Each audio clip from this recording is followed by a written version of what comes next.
আপোনালোকক দেখুৱাই আছো এক তৈল ভাণ্ডাৰ।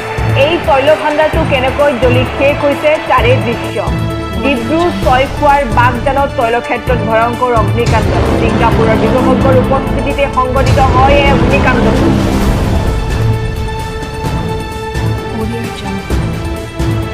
হয়, আপোনালোকক দেখুৱাই আছো এক তৈল ভাণ্ডাৰ। এই তৈল ভাণ্ডাৰটো কেনেকৈ জ্বলি শেষ হৈছে তাৰে দৃশ্য। ডিব্ৰু ছয়খোৱাৰ বাগদানত তৈল ক্ষেত্ৰত ভয়ংকৰ অগ্নিকাণ্ড। ছিংগাপুৰৰ বিশেষজ্ঞৰ উপস্থিতিতে সংঘটিত হয় এই অগ্নিকাণ্ডটো।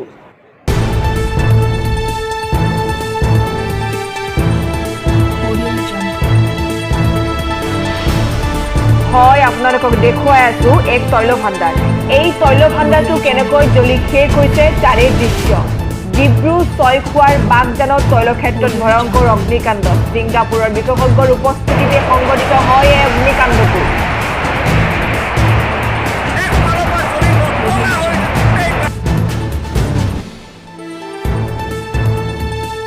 ডিব্ৰু ছয়খোৱাত বাগদান তৈল ক্ষেত্ৰত ভয়ংকৰ অগ্নিকাণ্ড।